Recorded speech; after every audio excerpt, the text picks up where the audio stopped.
Good morning. This is Rebecca in CWQ.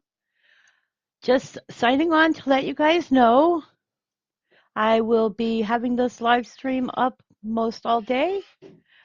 Feel free to enjoy the chat room to watch the earthquakes. And hang on a second. Your newest earthquake is the green flag. As of right now, the newest earthquake should be, I believe, Switzerland. It's a 1.0. However, it may still be on Hawaii. Let's see here as it goes around. This is Rebecca. Don't know why. Oh, I've got to do that. Okay. Sorry.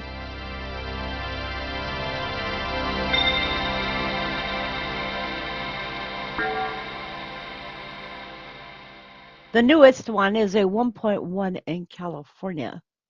So EMSC is showing the newest one is a 1.0 in Switzerland as of right now. So I am watching this. Let's see here.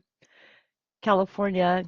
I have the different stations set to EMSC, USGS, active volcanoes, and to the South America seismic for Mexico and onward. And I also have Canada on so that you can see the earthquakes that are in Canada. I believe that one is on at this time. I may not, I think I may have turned that one off only because of the fact that it was staying on the green flag for the last 30 days and I was seeing two different green flags. The latest earthquake that just occurred on EMSC is a 2.5 offshore, northern.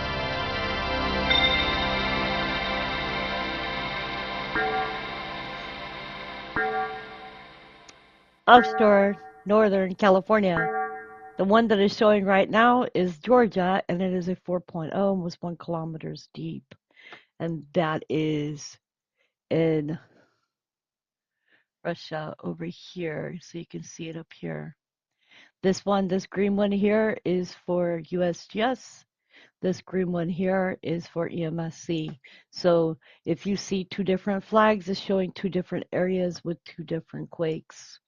Sorry, but I did not know how to turn that off without not being able to provide information. Okay, guys, enjoy the chat room. It is here for you to enjoy. And I will be back later.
Hi guys. Oh, I'm home.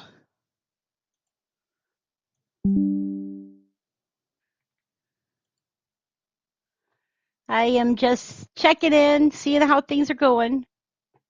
Um, let's see here. I did have a news article that I was reading last night, which I found interesting. If I can find it.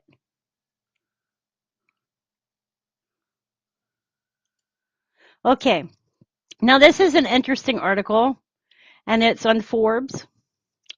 And why doing your own research makes you believe fake news. All right. So if anybody buys that, I'll tell you what, I've got a piece of property in Arizona and I'll sell it to you for free. But hey, in an age in which misinformation abounds, how do you determine what is real and what is fake? New research suggests telling truth from fiction may be more difficult than many people realize. Following a series of experiments, a team of U.S. researchers found that study participants were consistently 19% more likely to believe fake news after they had performed an online search to figure out the truth. That's important, the experts say, because the prevalence and success of such misinformation poses a direct threat to democracy. Now, let's hold right there. I remember when I said the Pledge of Allegiance, it goes something like this. I pledge allegiance to the flag of the United States of America and to the republic for which it stands, one nation, under God, indivisible, with liberty and justice for all. So what's this about democracy here? Anyway, for people that forgot that, we are a democratic government and a Republican country. We have to remember this.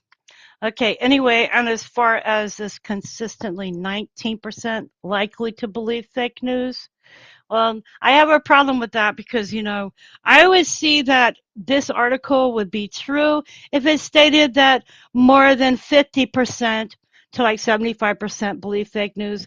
But most of us who do our research, we rely on facts.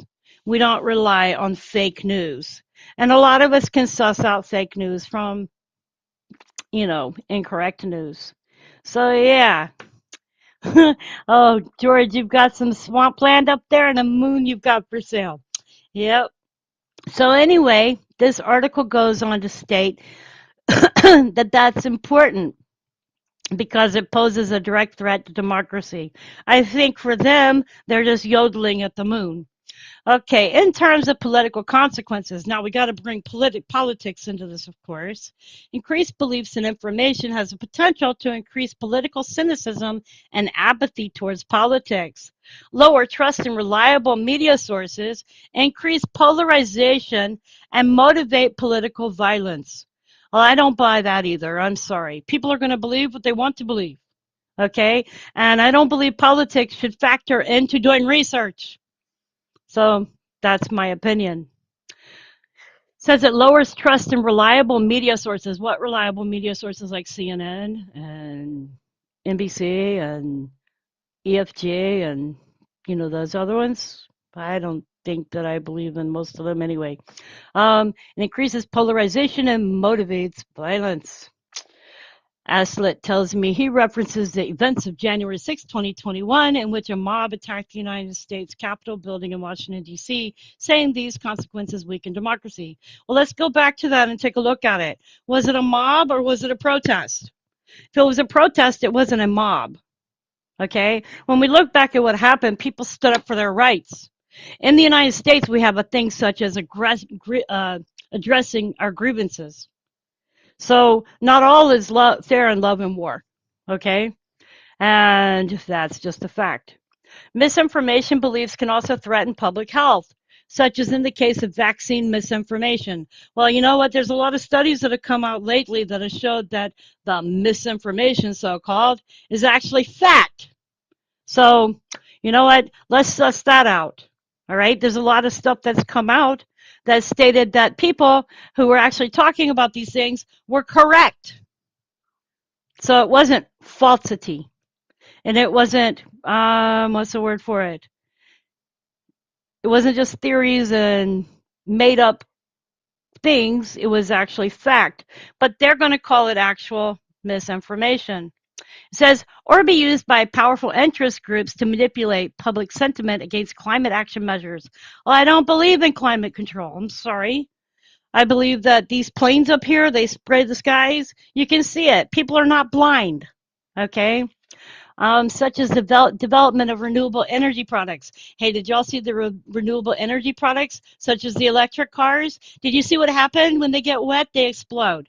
Did you see what happens when they are, you know, on fire?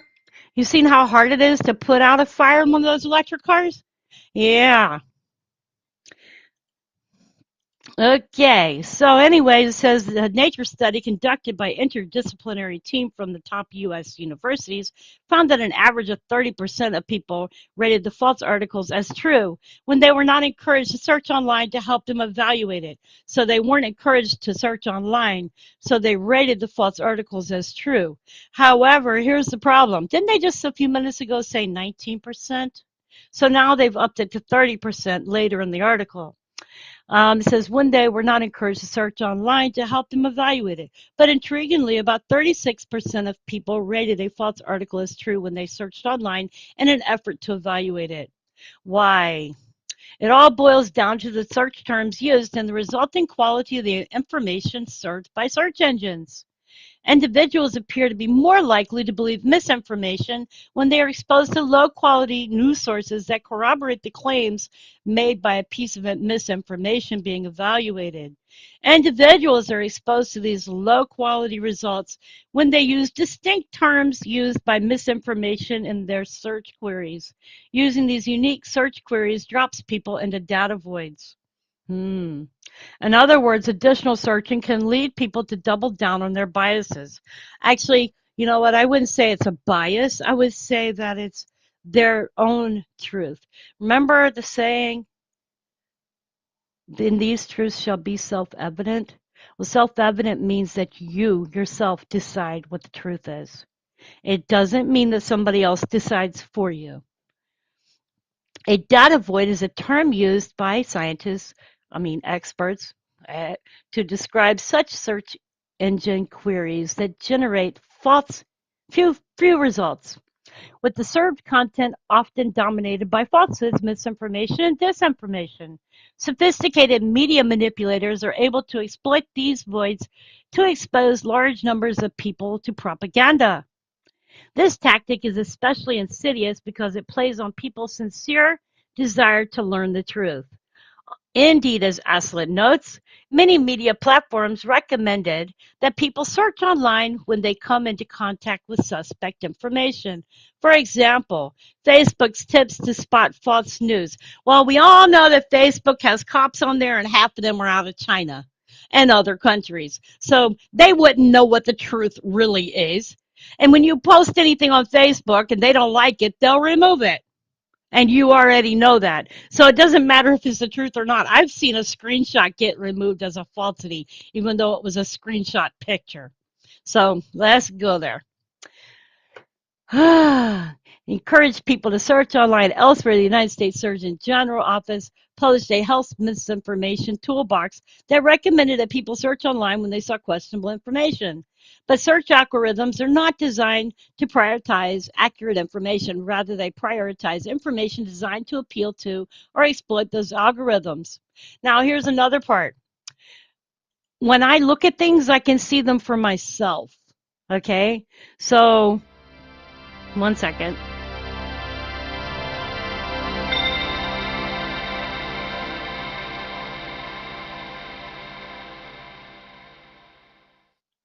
When you look at things, you can see them for yourself and you can decide whether it's true or false, such as you're looking at Earthquake 3D right now, and it's showing you the earthquakes that have happened around the world. Shows you the last earthquake was a 0.9. You can hold that truth to be self-evident, which means you can see that it's a fact. It is based on EMSC, and where is that 0.9 located? Probably in California. Yep, it's in California. It is right there.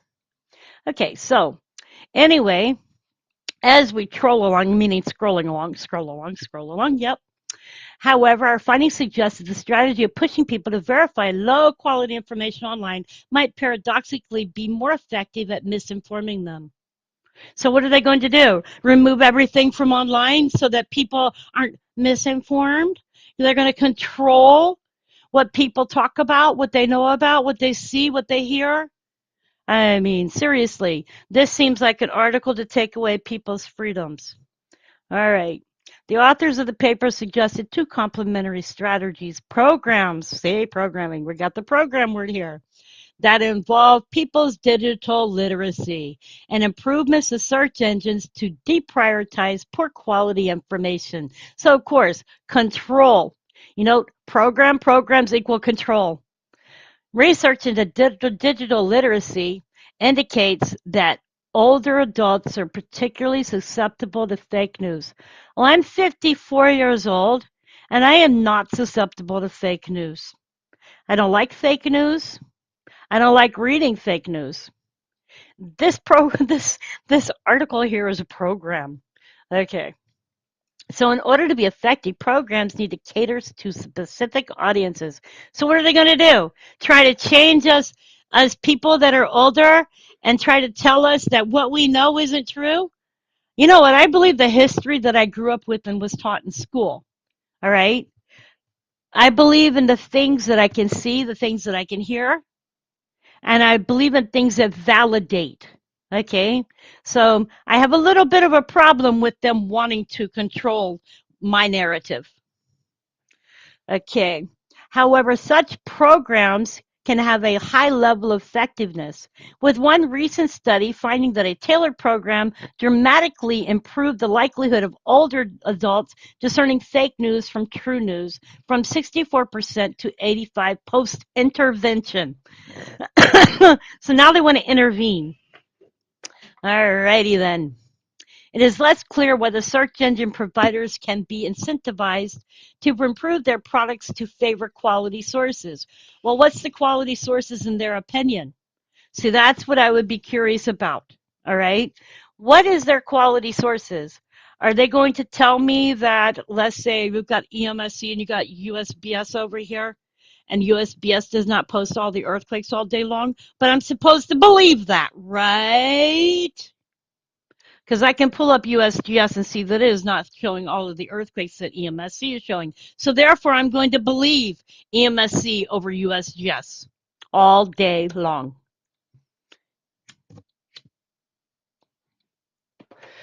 So it says it is less clear whether search engine providers can be incentivized. It says research indicates that some firms such as Google take the problem of misinformation more seriously than others.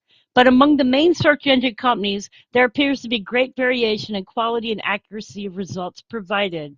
Meanwhile, the workings of search engine algorithms remain largely opaque, and any attempt to improve transparency via legislation is likely to face strong pushback from the powerful tech lobby, of course. For the time being, then, the best option for people interested in staying informed might be to check out a digital literacy course, such as Stanford Civic Online Reasoning Program. Sorry, I don't plan on attending any digital literacy courses. Okay, so that was the article. I thought y'all might find it interesting. I'm going to leave a link to this in chat and you can read it and share it yourselves. Okay? Okay, good.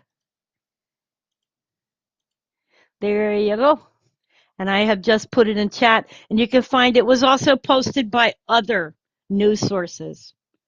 And to me, it's just scary. It's like they want to control people. They want to be in control of the news, in control of what people see, hear, think, do. And it's scary. Our United States, hang on.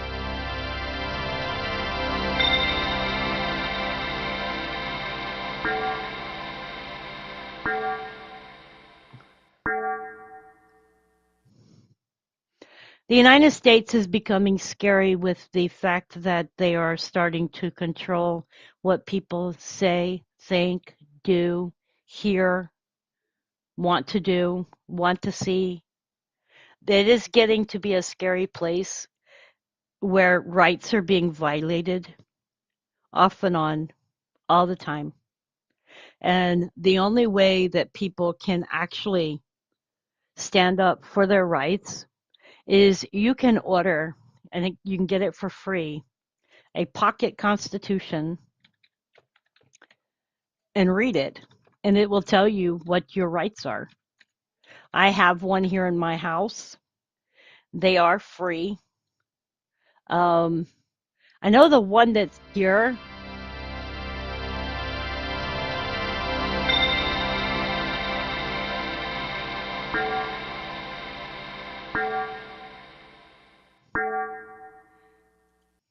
I know the one that I have, I got free, but I can't remember exactly where I got it at. Um, I know that I got it around the time that Lavoy Finicum was assassinated by the FBI. Um, I got it through their family. Actually, a friend on Facebook with Lavoy Finicum's daughter. So it is important that people know their rights. They know what the Constitution states as their rights. Our PM throughout our Constitution. Yep. You need to be able to read it. If not, go online and read the Constitution. I believe there's a site.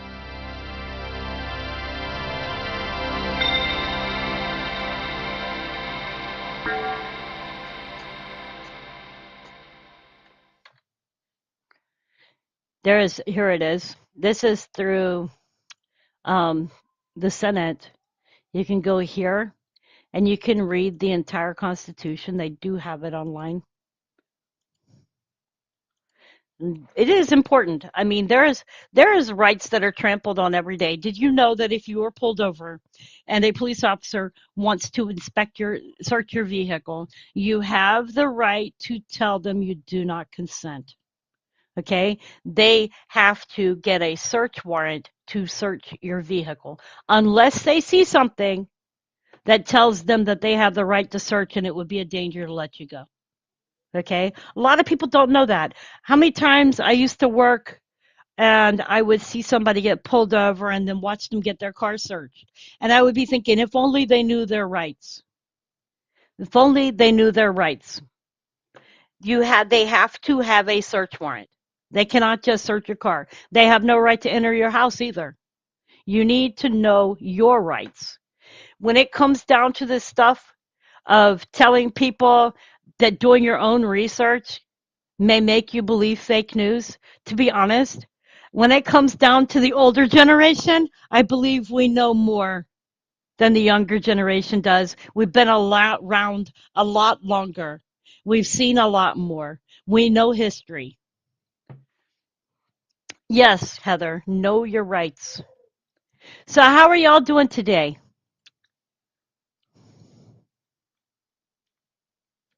Me, I am doing okay. I guess okay would be a good word for it.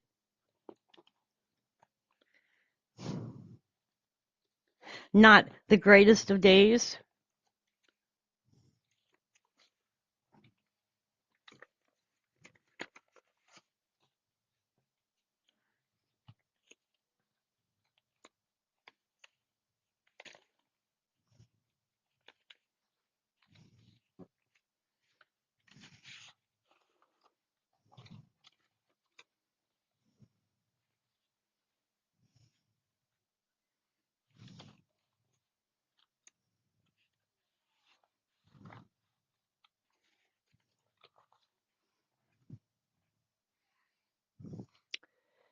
You just woke up having coffee?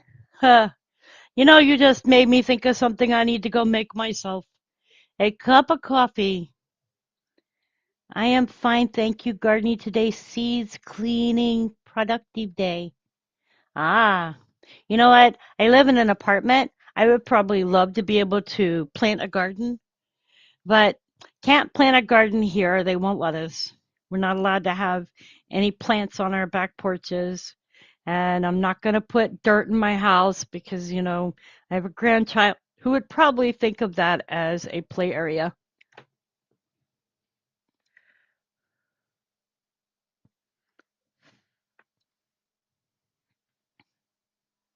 Chris, did you take Penny out? Would you please?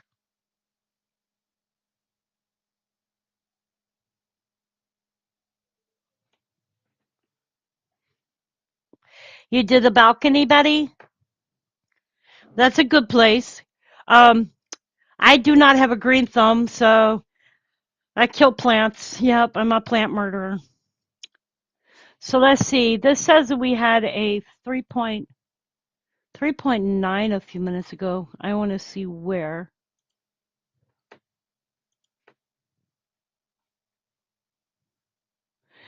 Well, it says we had a 3.8 in Salta, Argentina, and a 3.9 in Papua, Indonesia.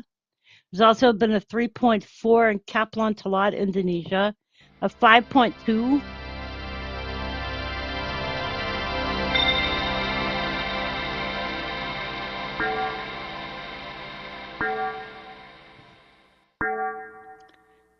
There was a 5.2 in Tonga, a 2.0 in Greece, a 2.4 in northern Italy, a 2.2 in central Turkey, a 3.0 in Mindanao, Philippines, a 2.8 northern Italy, a 2.7 Antofagasta, Chile, a 2.7 Strait of Gibraltar, a 2.9 Coquimbo, Chile, a 3.0 Mindanao, a 3.0 Philippine regions, a 1.1 Central Turkey. Why does that surprise me? A 1.0. And there was a 5.3 in Tonga and a 5.8 Rat Islands, Aleutian Islands. That's concerning. That's right here. That's up by Great Sitkin.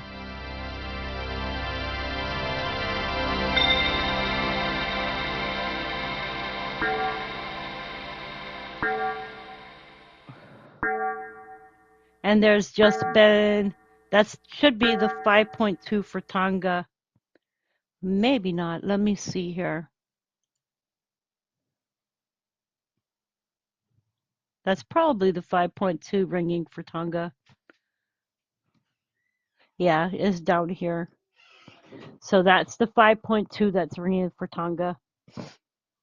And I'm just reading the ones that are going to come up here soon. Or it's ringing again for, yeah, it's probably re-ringing as it's recalculated. But it's now 5.2 Tonga. And then you had a 5.3 in Tonga and a 5.8 Rat Islands. So that's almost a 6.0. So let's pull up Google Earth and we can look and see where this was located.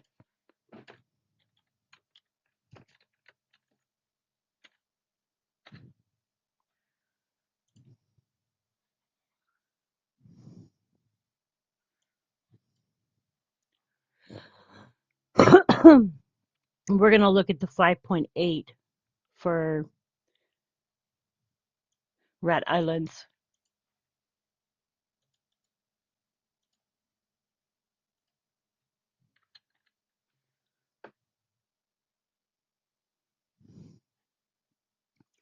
If I'm correct, that's Little Sitkin Island right here. So looking because Great Sitkin is over here somewhere. So that's Little Sitkin Island.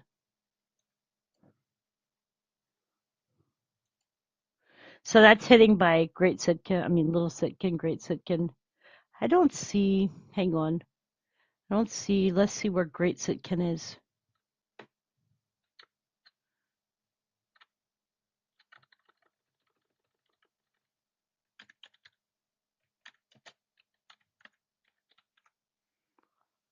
Great Sitkin volcano. So the earthquake was over here. Great Sitkin is over here. So it was hitting in between, and I'd say since the earthquake was here, it would be hitting in between both of those earthquakes.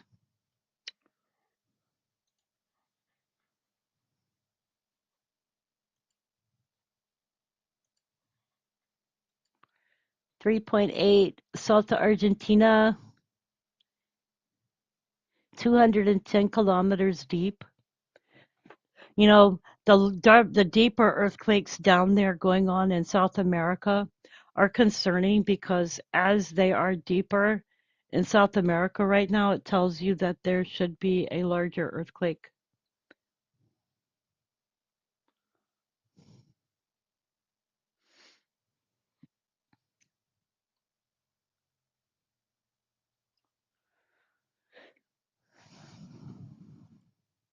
So what else I got for news? Let's see if we got anything on the bridge. I know I was reading that the people on the bridge had not been allowed to leave the ship, and they said that first responder audio from the Baltimore bridge collapse had revealed rescue efforts.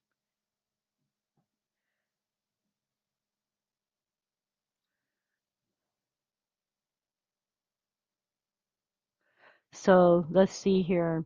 There's massive cranes that are awaiting waits complex lengthy Baltimore bridge collapse cleanup. Um, Cranes are already removing wreckage of the Baltimore bridge so that people can start working on the bridge. It is going to cost about $300 million to replace the bridge, of which they've already given a certain amount of money in form from the US government. You know what caught my attention was that that bridge was hit that same day. Biden came forward and said, "Oh, we're giving a grant to fix the bridge." My thought in my head was, if I go cause a car accident, does that mean I get a grant to fix the other person's car before the insurance company's involved? My thought was, shouldn't the shipping industry that's responsible for the ship be paying for the damages? Something just didn't make sense from it. Yeah, the bridge looked phony, so phony the way it fell. Yeah, it was weird the way that it fell. And how's it going to strike a part of the bridge that's going to cause the whole bridge to collapse? I mean, you would think that it would have to hit in the middle somewhere for it to collapse the way it did. You're saying it was demolition? I'm saying that there was some kind of intent. And I can't prove it, but if you look at the video, and you look at what happened when you see the smoke from the ship. First, you see the lights go out. Then you see the lights come back on. Then you see the smoke. Smoke means that that engine was going. Okay, I just think there was something nefarious there, and that's my opinion. So they have a minute by minute breakdown. USA Today. It says how the Francis Scott Bridge was lost, and minute by minute visual analysis of the collapse. Baltimore residents woke to a horrific sight on Tuesday. The Francis Scott Key Bridge lay in a ruin after being struck by a 984-foot container ship, Dali. 8 construction workers were on the bridge when it collapsed into the Patapsco River.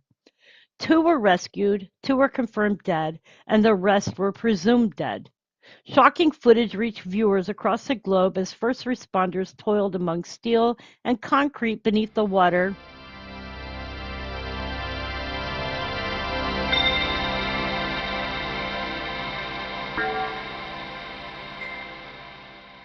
Beneath the water that the landmark span once bridged.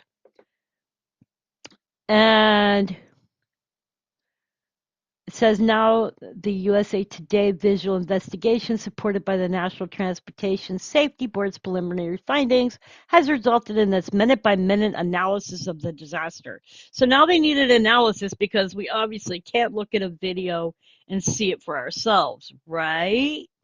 So now there's an analysis so that we believe what they're trying to tell us. Does anybody believe that? The ship was 300 tons, too heavy to hit that piling. And you want to know something else that's caught my attention? Was the fact that I was looking at other videos, right? Other videos of ships going under that bridge, and they had tugboats, pilot boats, tugboats with them. Why did the tugboats leave that ship before it got to the bridge? See, that doesn't make sense to me. Most of the time, a tugboat will lead a ship out of harbor. Okay. I grew up on a sailboat from the time that I was about 3 years old to the time I was about 9 on the Intercoastal Waterway and on the Chesapeake. All right. There's bridges there. You see big ships that are leaving from bridges usually have boats that lead them under the bridges and out of harbor. Just something didn't make sense to me when I saw that, and I was thinking, well, where's the tugboats? That was the first thing I questioned, why there weren't any tugboats that were leading the ship out of harbor going through the bridge. When you look at some of the other pictures of ships leaving that harbor from their own videos, then you'll see that there were pilot boats there. I grew up watching that bridge be built. They always have pilot boats. Yep, but this time they didn't. Why did the tugboats, pilot boats leave them before they got to the bridge?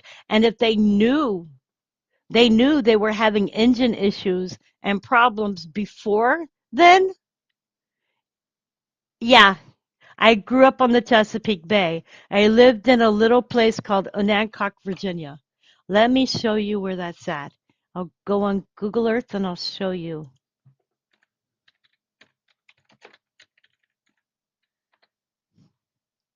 So I'm going to show you where I used to live as a child.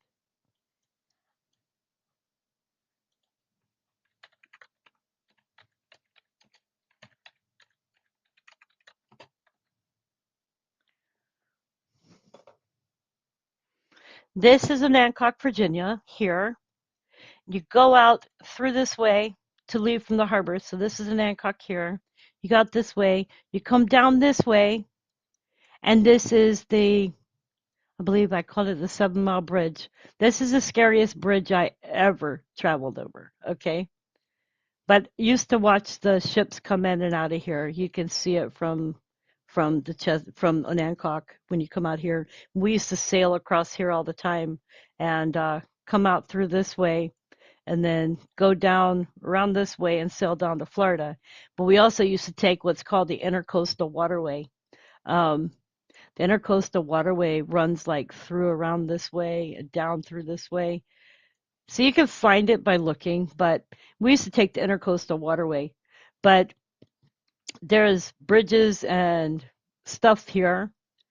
And then you have Boston, which is up, Baltimore is up here. And I've been to Baltimore by sailboat as well. So used to do that when I was little. I lived 43 North Street, I believe was the name for it. It was over this area. So I lived over here in a house right before you go around the corner. I lived in this house here. I believe that's it. Yeah, I lived in this little house right here because there were goats that were over here. I remember the house.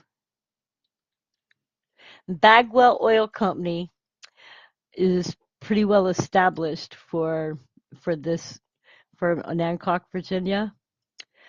Bagwell Oil Company is the major part of Onan- Onancock, Virginia.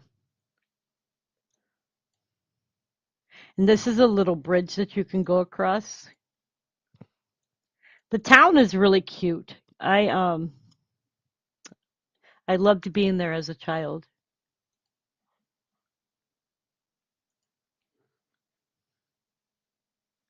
You lived 3 blocks from the Port of Baltimore. You watched that be built too. That's awesome. Well, let me see. When I was a kid, we used to go to Florida and then we'd go to the Bahamas and then we would sail back. But we would go spend like a year in the Bahamas and then down in Florida. during the wintertime. And then spent some time in Ocracoke as well. But I lived in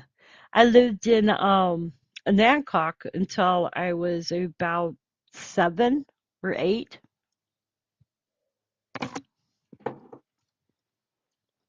I went to school in Only. I love small towns. Don't get me wrong. Big towns, you got everything there. Small town life is awesome. It's like everybody knows each other, everybody helps each other out, and most people are kind, considerate, and caring.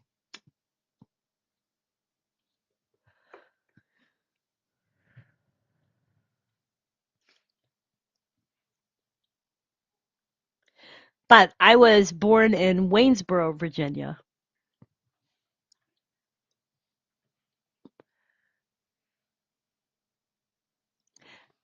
That's awesome, George.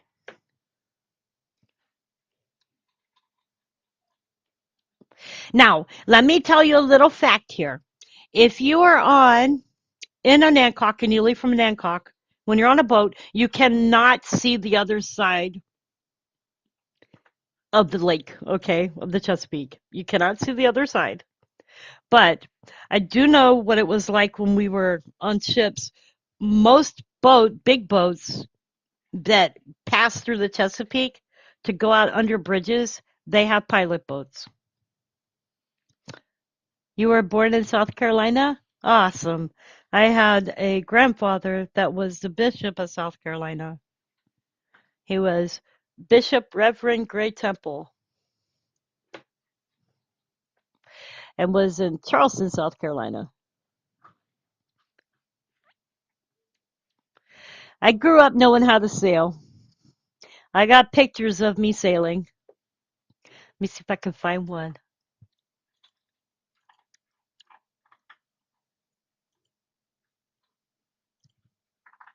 I'll find y'all a photo of me as a kid.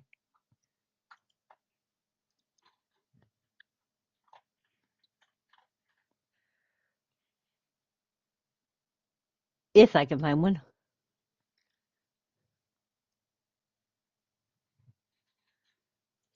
Here's me and a nan clock on the beach. That was me. I was just a little kid. That was, oh, I believe I was 3 years old at the time. But that was on the other side. You go to Nancock and you go to the other side of Virginia.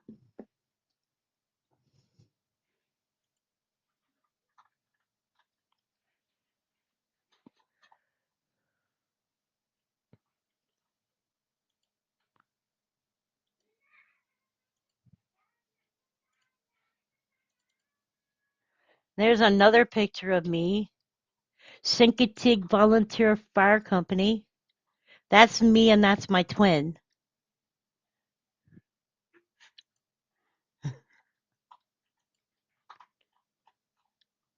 And here's a picture of me as a kid. And you can see where I'm at. I'm on the sailboat. There's a boat behind me. I believe that was in Melbourne, Florida. Or it may have been, I don't know where we were at the time. But I was just a little kid at the time. Says, we were on the Bay Bird in Marathon, Florida. Yep. So I recognized the picture.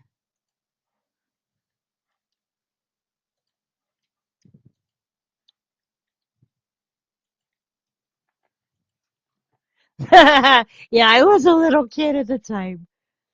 I believe I was about 4. I don't remember how old I was in that picture. All I know is I was sailing though, and I got a picture somewhere of me 35 feet above the ground in the spreaders of a mast. And I know when I was little, I had so much, what do you call it? I wasn't scared of anything. I'd jump straight into the ocean if there were sharks there and I didn't care. Um, I wasn't scared of anything when I was little. I was not a good little girl. I was a brat. That was back in the day, though. We'd go to shore, and our parents would turn us loose, and we'd disappear until nightfall. We would go do our own thing. That was back in the day when you didn't have to worry about somebody trying to abduct you. Kids were like able to do stuff and have fun. This day and age, you can't do anything. Do you girls swim like fish? Oh, I could swim. I could swim. In fact, I remember one time we were in Nassau in the Bahamas, and I wanted to go visit my friends, which were on another boat, which was traveling with us. And my mom told me the tide's going to be bad and you better be able to swim back. And I remember when it was time to swim back, I was so tired out. Oh my God. I had to swim from our boat to the other boat. And I had to swim back. And I remember thinking I was going to die. You like the kayak? I don't like kayaks so much. I like dinghies. If you know what a dinghy is, it's a little boat which is attached to the big boat. And ours had a sail on it. I miss those days.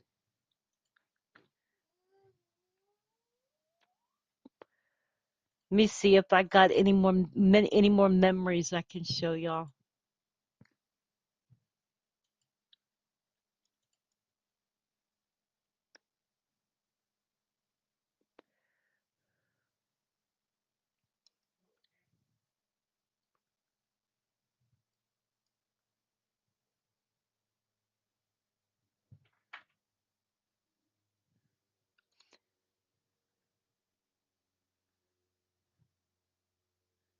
I'm looking for memories.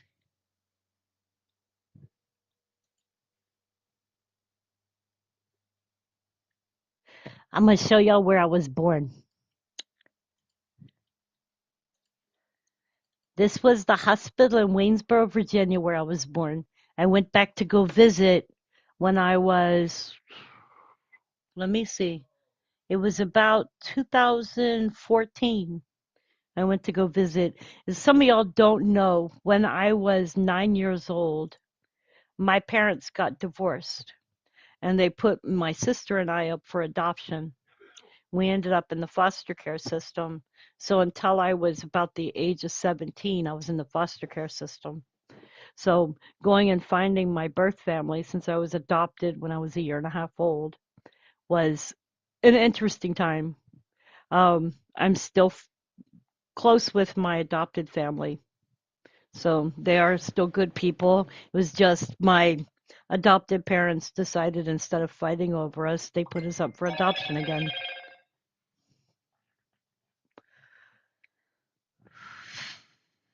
I wished it looked so lovely, people on the water swimming away. Can't even go to the river down here because the buses are not running right. They only run twice a day. Wow. I don't take buses here. Our bus line is too far away. That's why when my car breaks down, I get panicky because the bus line is over a mile and a half away and I can't walk that far. So where did my people go? Y'all don't like my pictures. I think I was a cute kid. Oh well. If you don't think I was a cute kid, that's fine.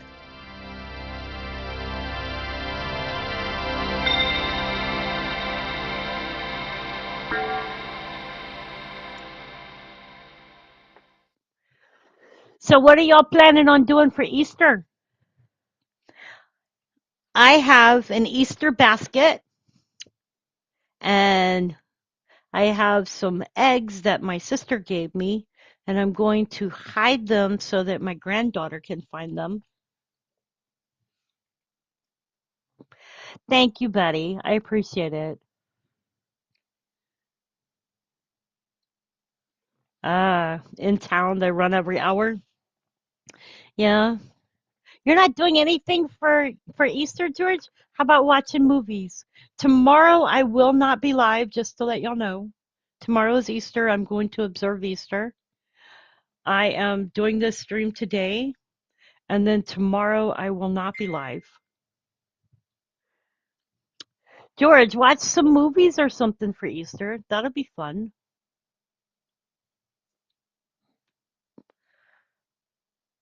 Observe it. Have some fun. Cool. Mine all grown up, just me and my partner. Aw. I will probably get up tomorrow, go to church, then come home and hide bunny eggs.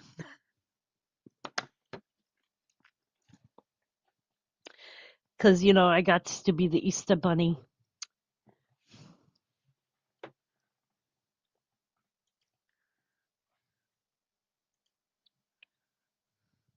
Anyway, let's look at this for the ship accident. Set a video streamed on YouTube channel Stream Time Live, shows the moments leading up to and including the crash.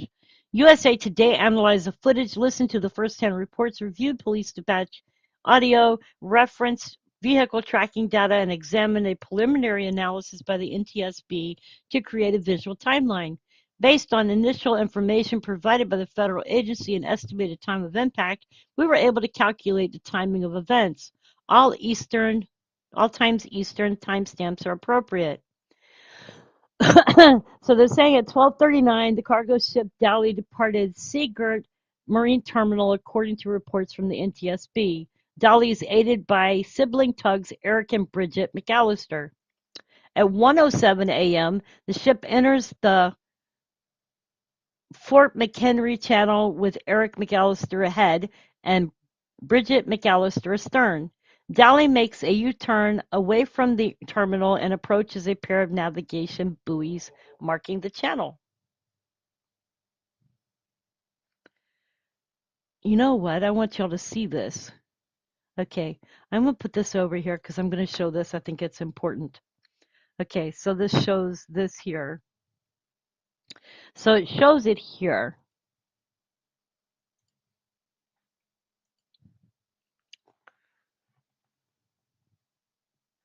Shows how the boat leaves,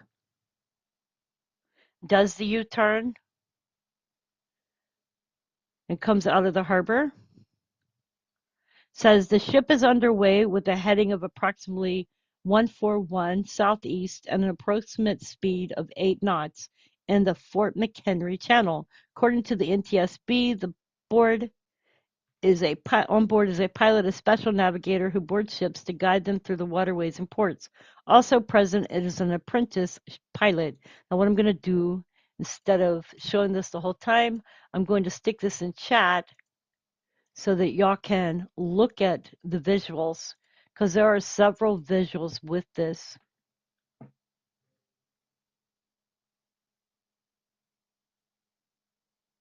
Oh, that's awesome, George. Okay, so I just put that in chat so y'all can see the visuals of this. Okay, it says the ship is underway with a heading of approximately 141 southeast and approximate speed of 8 knots in the Fort McHenry Channel, according to the NTSB. On board is a pilot, a special navigator who boards ships to guide them through the waterways and ports. Also present is an apprentice pilot acting as an observer and Dali's crew of 21. At 1:24:48 a.m., video analysis and the first 17 seconds of the video, vehicles can be seen crossing the bridge and road construction vehicles are seen stationary with flashing lights. It would later become clear that an 8-person crew was repairing potholes on the decking pavement 185 feet above the water. Moments later, Dali can be seen losing power for the first time visible in the provided video. The lights go out at 1:24 a.m. Doesn't that seem awful convenient that they went out right before they hit the bridge? Now, what you don't see that I'm looking for is the pilot boats. So it appears that the pilot boats left before they even got to the bridge. 1:24:59, numerous audible alarms are recorded on the ship's bridge audio. The ship's voyage data recorder, VDR, data sensors stop recording.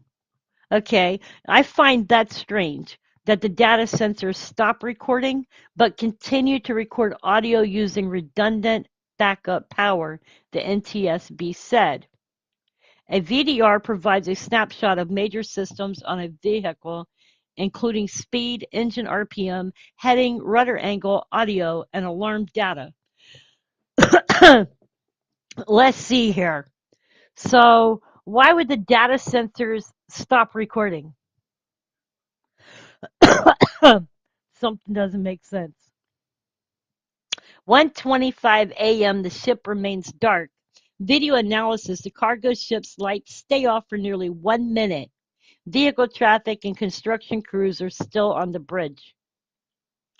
1:25:47 a.m. Ship lights come back on and heavy smoke billows, and that's where I was talking about heavy smoke. To me, that tells me that the ship's engine was on. Video analysis: 8 seconds after the lights return, heavy smoke begins billowing from the ship's exhaust stack as vehicles continue to cross the bridge and construction workers remain. The ship remains lit for about 1 minute. So it lit back up again and then turned off. At 1:26:02 a.m., the VDR comes back online and steering commands and rudder orders are given on the audio. 12:26:39 a.m., the ship's pilot sends a general VHF radio call requesting tugboats in the vicinity to assist. Around the same time, a pilot association dispatcher phones the Maryland Transportation Authority duty officer to report the ship's power blackout, said the NTSB. At 1:26:53 a.m., ship goes dark again and changes direction. Vehicle analysis: the lights turn off on the ship a second time. Heavy smoke continues as the ship appears to veer starboard, right towards the bridge's southern support tower. At 1:26:53, the turn is logged as a 2-degree turn in data from Vessel Finder. The construction workers remain and the vehicle continues to cross the bridge. At 1:27:04 a.m., the pilot orders Dally to drop the port anchor. Why didn't they drop it to begin with? The minute that vehicle, that boat, lost power, they should have dropped anchor. That probably would have saved lives. The port orders Dally to drop the port anchor and orders additional steering commands.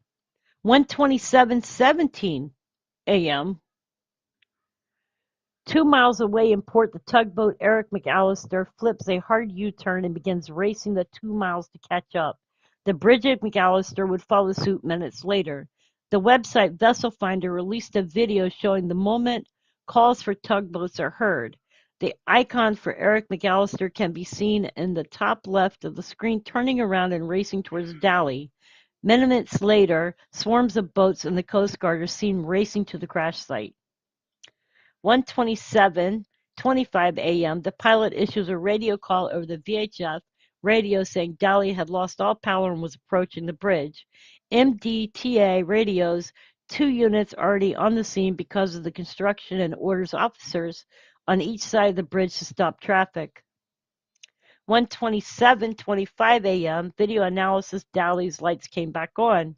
1:27:53 a.m., audio captured on Broadcastify, a police dispatch of Fort McHenry Harbor Tunnel, Maryland Transportation Authority, includes the call to stop traffic.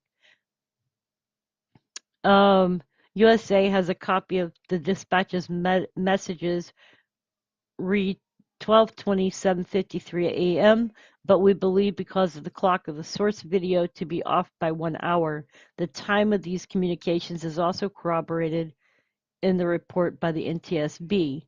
Dispatch: I need one of you guys on the south side, one of you guys on the north side, halt all traffic on the Key Bridge.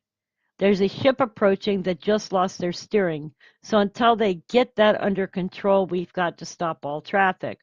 Officer 1, 10-4, I'm en route to the south side. Officer 2, I'm holding traffic now. I was driving, but we stopped prior to the bridge, so I'll have all outer.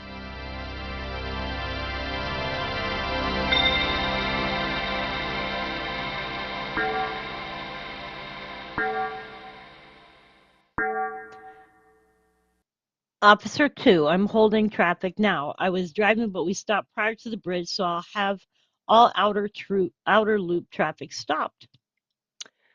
1:28:25 a.m., the last vehicles crossed the bridge. Video analysis.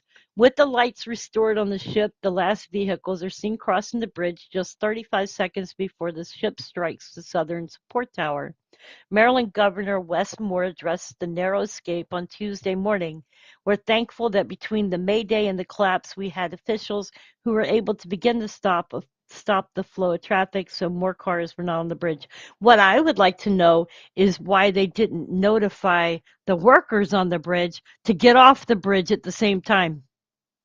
See, something doesn't make sense there. Why were the workers not notified to leave the bridge?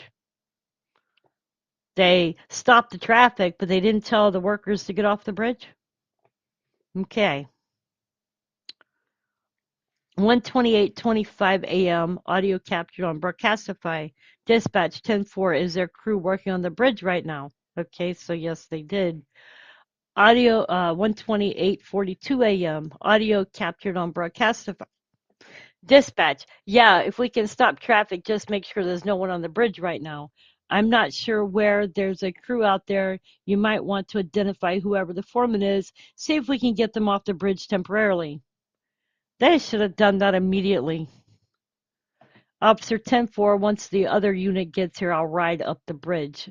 Wow, that cop almost ended up in the water. Once the other unit gets here, I'll ride up the bridge. I have all inner loop traffic stopped at this time. Once you get here, I'll grab the workers on the key bridge and then stop the outer loop. Whew. Well, if that cop had ridden up the bridge, he probably would not be here right now. 1:29 a.m. through 1:29:33 a.m. Daily speed is recorded at 8 miles per hour. As it hits the bridge, sounds consistent with impacts are recorded by the ship's VDR system. MTDA dash cams show the bridge lights extinguished. The NTSB says additional analysis will be needed to confirm the exact time of impact. 1:29 a.m. Daly strikes the southern support tower and the bridge is lost. Video analysis, the bridge collapses in seconds. 8 road construction workers and their vehicles are still on the bridge. 1:29:17 a.m. Audio captured on Broadcastify. Officer 1C13 dispatched the whole bridge just fell down. Start. Whoever, everybody, the whole bridge just collapsed. Dispatch 10-4 dispatch, and then it was inaudible. 1:29:39 a.m. The ship's pilot radios the Coast Guard over VHF reporting that the bridge is down. 8 workers plunge into the frigid water. 2 survive, and by Tuesday evening, officials are forced to presume the others are dead. On Wednesday, rescuers find the bodies of 2 men trapped in the red pickup near the bridge's middle span. Maryland State Police Superintendent Colonel Roland L. Butler Jr. says at a news conference the workers were from Mexico, Guatemala, El Salvador, Honduras, Butler says. So they were all from other countries. What happened on the ship before it crashed into the Key Bridge? Clay Diamond, executive director of the American Pilots Association, said the ship suffered a complete loss of propulsion. Diamond's association represents the Maryland agency that licenses pilots. Those pilots are responsible for guiding ships and their crew into and out of the commercial ports.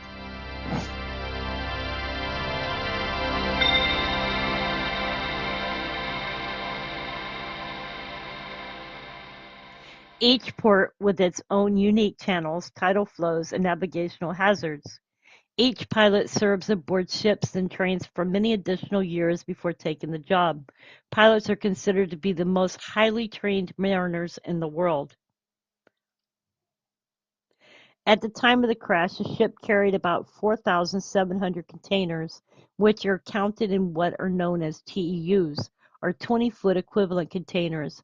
Dali can hold 10,000 TEUs, or empty containers weighs more than 5,000 pounds. Wow, an empty container weighs 5,000 pounds.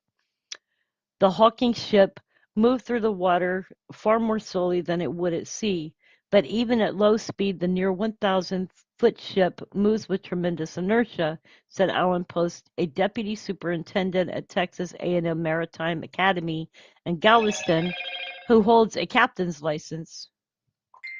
So the gross tonnage of the ship is 95,128 tons. And it was built, the year the ship was built was in 2015. The length of the ship was 984.25 feet, and it was 138 feet wide.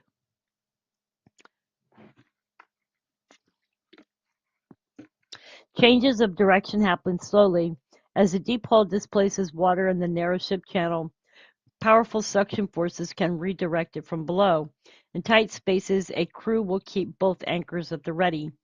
But a ship weighing 95,000 tons empty can't simply be thrown into reverse. But this ship wasn't empty. From what we are hearing, the ship was not empty. But this is saying, but a ship weighing 95,000 tons empty can't simply be thrown into reverse. But why were not the ship's anchors dropped the minute that the electric cut out? They should have dropped the anchors. A giant ship. So what else I read was that the crew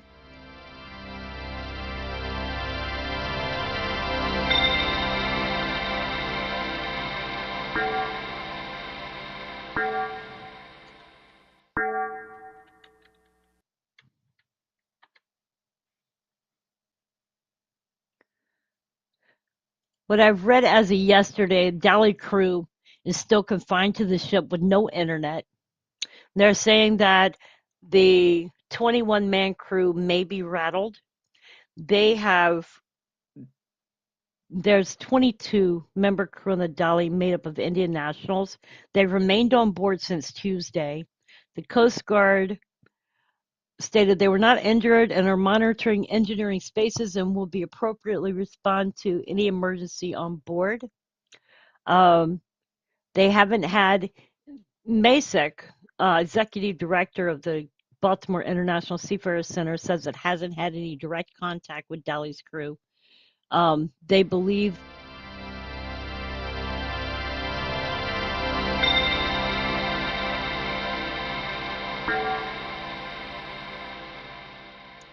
believe they are profoundly rattled, unsure about their futures, probably worried, and since they don't have internet, they don't know what the rest of the world is saying about them. Crew members may be fearful that they are being blamed for a situation beyond their control. Masick said the nonprofit is working with the Coast Guard, U.S. Customs and Border Patrol, and International Transport Workers Federation. They expect to get access to the ship Friday or early next week. The ship was headed for Sri Lanka from the Baltimore port when it crashed. That journey would have taken about 4 weeks, meaning the crew was stocked with enough supplies to last them that long. Masick and the center's volunteers will offer pastoral care and emotional support to the crew, as well as more practical assistance. They do not have reliable internet, said Masick, an Episcopal priest, so we will take hotspots and SIM cards so they can connect with their families. 7 other ships are also stuck in the port with about 150 to 200 people total on board. He and volunteers have visited each of those ships, taking those who can and want to go ashore into Baltimore on the center's 4 passenger vans. Who are the crew members aboard cargo ships like Dali? Masick, who has been with a 30-year-old nonprofit for 2 years, said language is not a barrier, as crew members aboard ships like Dali speak English. English is the language of the sea. Crew members can only come ashore if they have a U.S. visa and a shore pass. They also have to be accompanied by an escort from the center. Usually they'll go to the mall or Walmart looking for provision for themselves and their crewmates, gifts to send home to their families, and video games and other diversions to keep them occupied during their downtime. They're often young and at the start.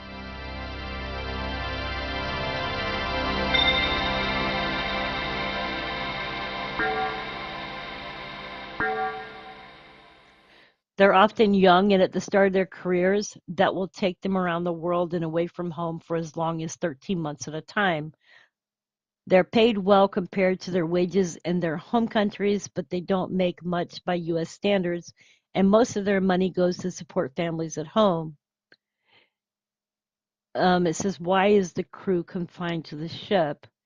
It makes sense that the crew will stay put for now, says Stephen Fraley, a partner at the West Coast-based Pacific Maritime Group that helps the marine, salvage, and wreck removal. The crew members are a key part of the investigation into what went wrong and the process of ultimately moving the ship from the wreck site because they know the ship systems best. If staying on board becomes a safety risk to the crew, Fraley said they would likely be evacuated and housed nearby so they can continue to work with investigators. It's their ship and they have a responsibility to it. Seafarers work in dangerous and lonely situations at the best of times. They are compounded in this case. They are often first to be blamed when something goes wrong. With pandemic, they were vilified for a time because they were viewed as disease-carrying people who brought COVID into our ports. But they are the ones who kept the world going. We as a society didn't respect them enough. Well, hey. Anyway, right now they are a problem because of the fact that there is chemicals and stuff that cannot be moved across a bridge that is no longer there, which is now a safety issue.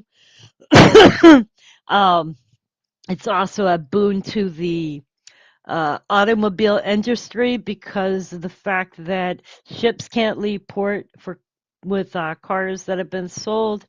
Um, there is a lot that having that bridge down has caused damage to. Um,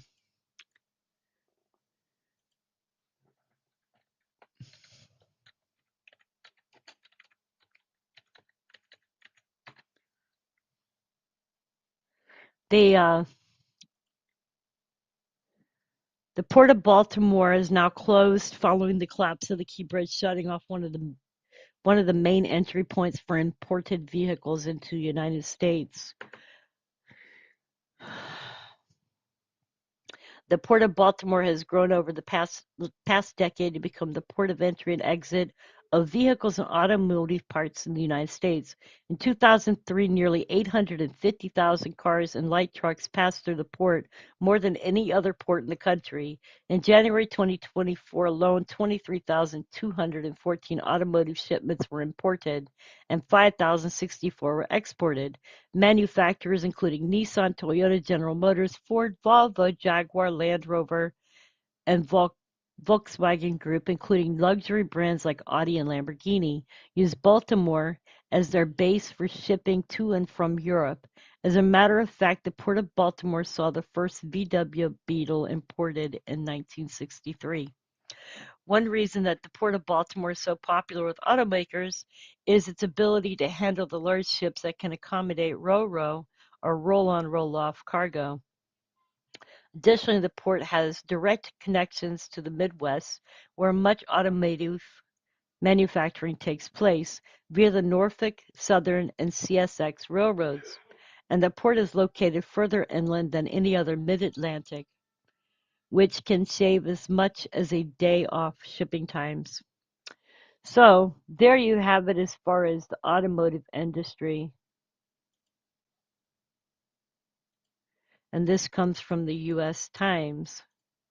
So I'm leaving links in chat so y'all can read these things. My opinion, this accident was, I'm not going to say on purpose, but I don't believe it was an accident. I just have a feeling there was something more to it. I'll be right back.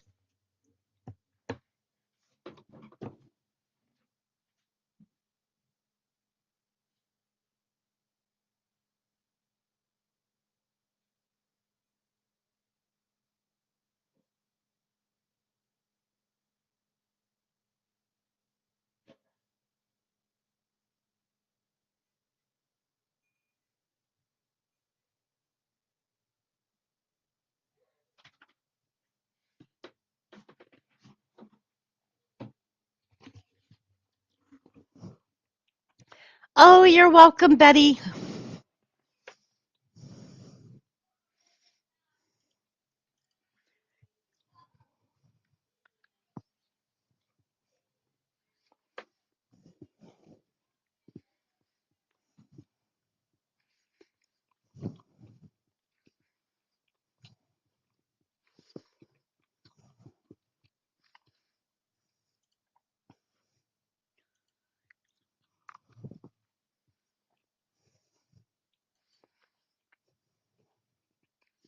Last earthquake was a 2.6, 111 kilometers deep, Tarapaca, Chile.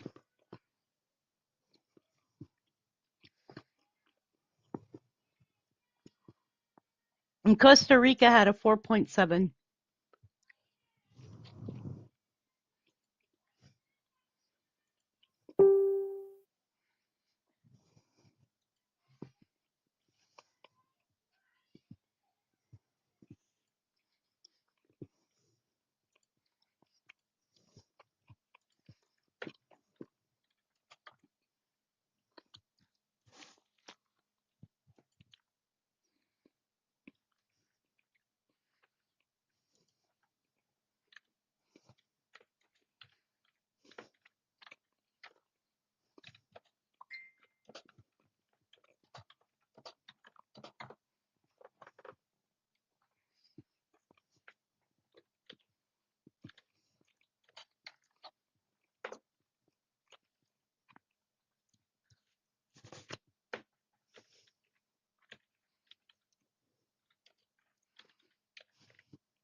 Be safe, George.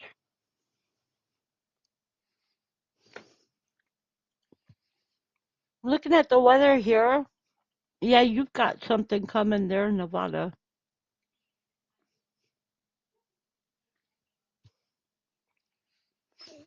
We're pretty good here. We've had one of those smoky blue days, but it's been a little bit breezy. You know, like when the sky is a blue gray. It's not like blue blue, but it's a blue gray.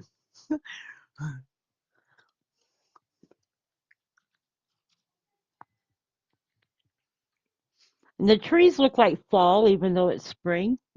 Some of the trees are a lighter yellow. And then, of course, you have the pine trees. And what I haven't seen come out yet this year is the dogwood trees.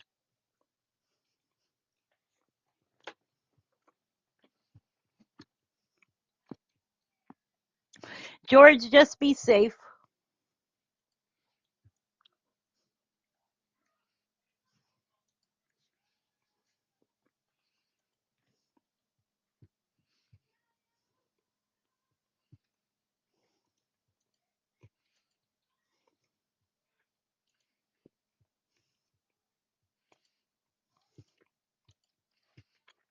You guys, if I can remind you while I'm on here, please to hit like, subscribe, and share. That is important to me. I've just done our news update for the day. My voice is gone now.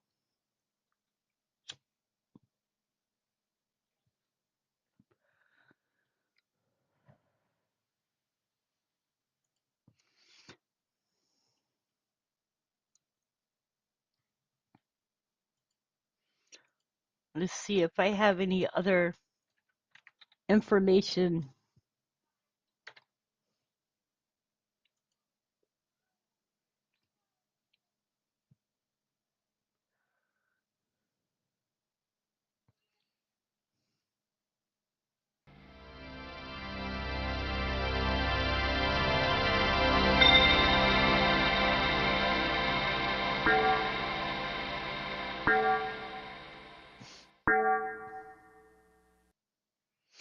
The Big Island put out news. Big Island news. Acoustic signals identified start of Mauna Loa eruption. Mauna Loa volcano on the island of Hawaii is not erupting, and webcams show no signs of activity. The current alert level for Mauna Loa remains at normal.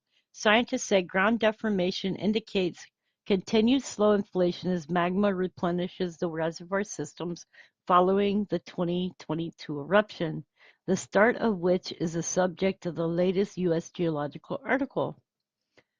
From this week's Volcano Watch, written by USGS Hawaiian Volcano Observatory scientists and affiliates. The 2022 eruption of Mauna Loa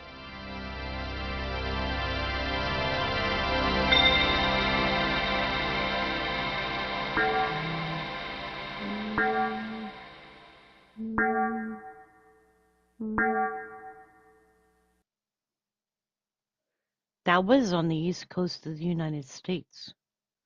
Okay, so I'm looking over here on the west coast. Where was that at? 4.7 Costa Rica 17 minutes ago.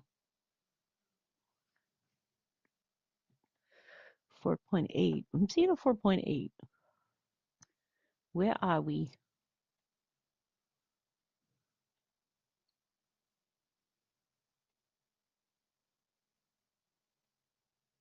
Ah, down here. Looks like we just had an earthquake in New Zealand. So let me look at GeoNet.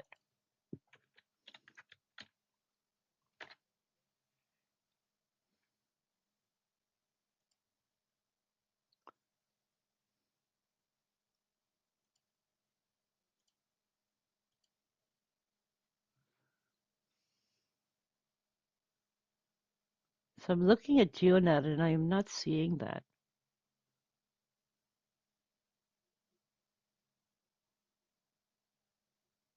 What am I looking? I'm looking at the wrong ones.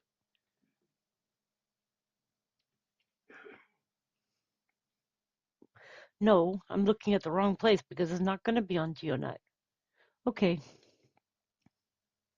that is south of Fiji Islands, right here. That's a 4.8 that occurred. 5.1 Tonga. No, 4.8 south of Fiji Islands. It was 145 kilometers in depth 35 minutes ago. Then there was a 3.0 in Chile, 4.7 Costa Rica, a 3.6 Java, Indonesia, a 2.6 Tarapaca, Chile, and a 3.0 Mindanao, Philippines.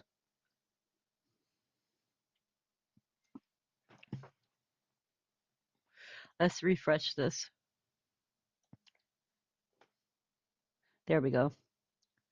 No. Our newest is over here.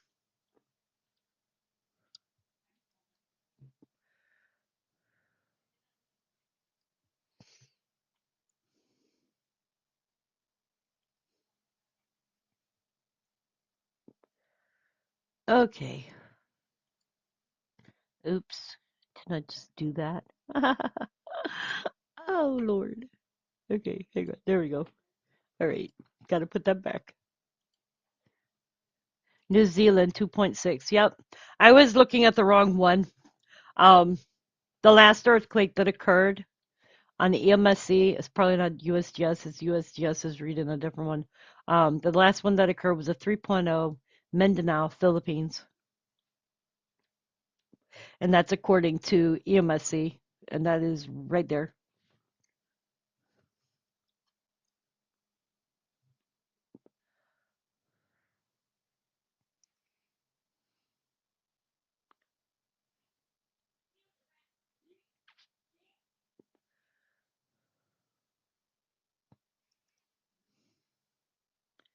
And that's reading the time as of 1:45. So that's UTC time.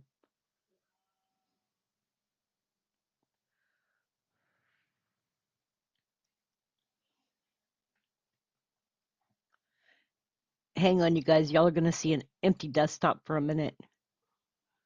Okay.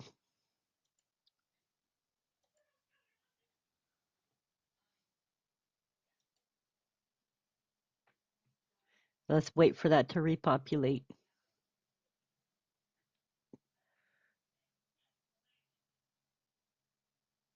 All right, we're reading 242. There we go.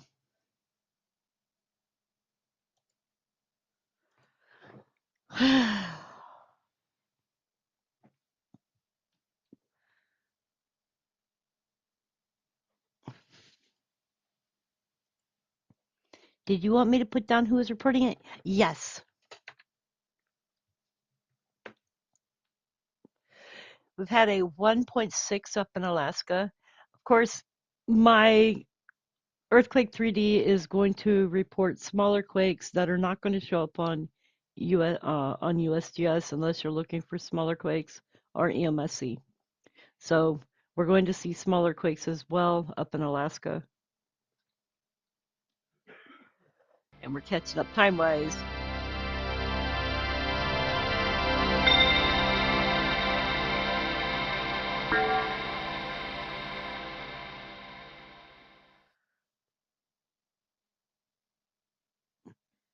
See, it's reporting from my time here, so it's not reporting from the West Coast. So you'll see different time here as according to different times zones. Sorry, I live over here. Thank you, George. I appreciate it.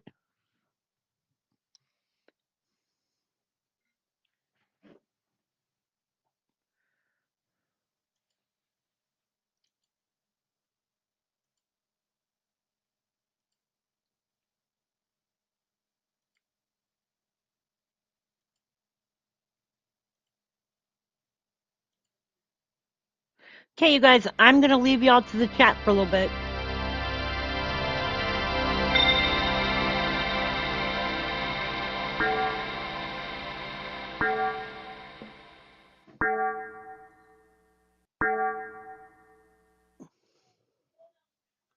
The 4.7 is Costa Rica down here. So we are running, just so y'all know, my thing is reading in quakes from different sites. That quake happened at 2:34 p.m.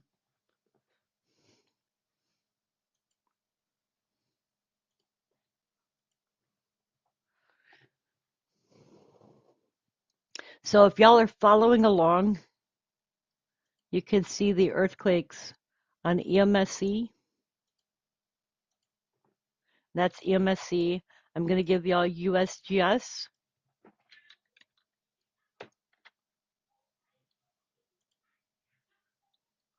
This is USGS. The last one being reported by USGS is a 4.8 in Tonga. So this is USGS. And then if you go on my site here, and this is for seismological sites, you can follow along in other parts of the world as for those earthquakes. This is the seismological sites. That has listings on it for Alaska, Australia, Geological Survey of Alabama, Bahrain, Berkeley Seismic, Berkeley Real-Time Interactive Earthquake Map, Belgium, Canada, Caledonia, California, California, Nevada, California, California Clickable Stations Map, Cascadia, Chile, China, Costa Rica, Congo, Libya, Greece, EMSC, EMSC2, Early Estimate Worldwide Quakes, Europe, Earthquake Report, Fault Lines Earthquakes, Georgia, GEMPA, GeoNet Quakes, Geological Hazards Information for New Zealand, Geoscience Global Incident Map. I put indecent map. I don't know why I wrote it that way. GeoNet Web Feature Service. I don't have a link for that one. Geological Hazard Information for New Zealand. I used to have that one, but I don't have that one any longer. GSN, Global Seismographic Network, Germany, Hawaii, HVO, seismic and volcano. Iris downloaded quakes 1000 earthquakes sortable table. Indonesia, Iceland, Iris map, Iris list, Iris jumbo seismic monitor, Iris interactive seismic monitor, Italy, Italian, Japan, Japan, Japan, Japan, and then another one for Japan, which is in Japanese. Korean meteorological site, Korea, Korea, Kazakhstan, Maryland, USA, Mexico, Mozambique, New Zealand, Quake Search Download KML, New Zealand, England earthquakes, Nevada seismological, Netherlands, Pacific Indonesia, Taiwan, Japan, NZ, etc. I have that one. PBO station location map, Pakistan, Puerto Rico, Russia, Switzerland, storm tracker for Saudi Arabia, Texas, seismological, Thailand, Turkey, USGS maps of quakes, USC, Utah, and ZHMS. And those are the ones that you will find on that site so you can look at other quakes that are not being reported on my site.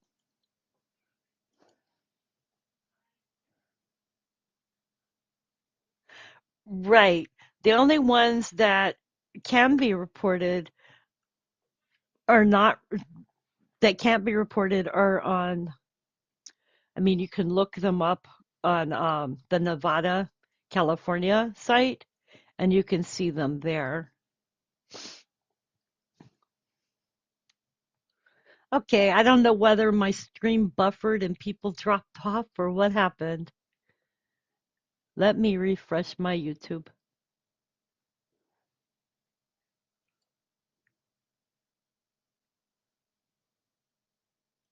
Yep, I buffered.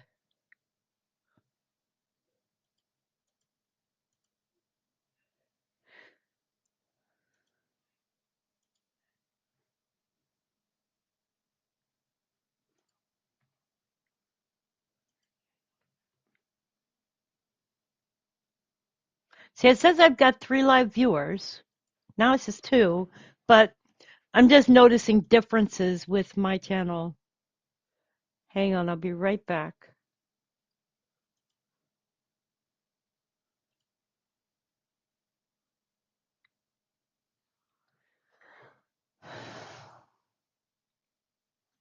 And it's not buffering right now, so.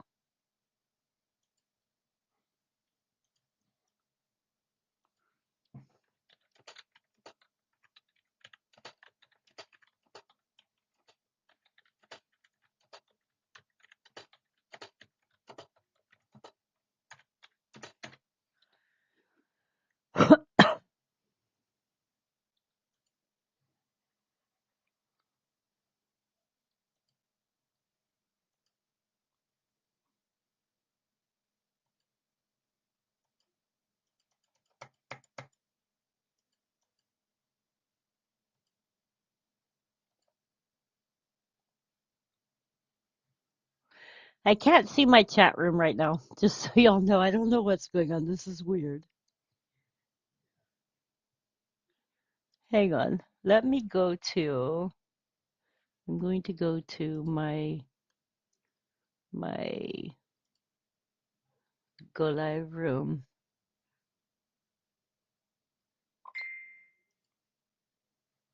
Okay, now I can see my chat room. Okay, I don't know why. Hopefully I'm not having an issue here. Says I have an excellent connection.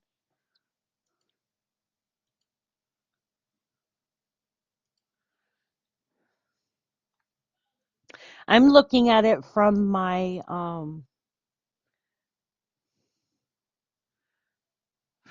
back of my studio site so that I have my live chat and I can see what my connection's doing. Okay, you guys, I am about to be off. I have been live for almost 5 hours now. It's been great to be here today. I hope y'all have enjoyed the chat room. I'm going to leave this live for a little while longer, and I'm going to wish you all a very happy Easter if you celebrate. Um, much love and God bless to you all. I hope y'all have a wonderful rest of your weekend.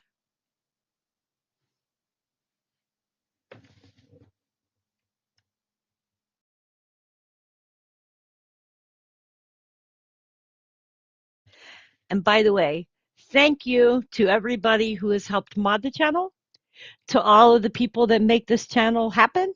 I appreciate you. We will be doing more live streams. Like I said, on weekends, I will be live streaming from now on.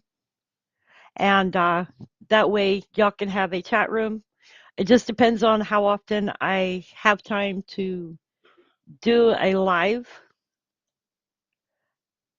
for you guys. I have a lot of stuff coming up here in this next month, and I don't want to promise to be live all the time and then not be able.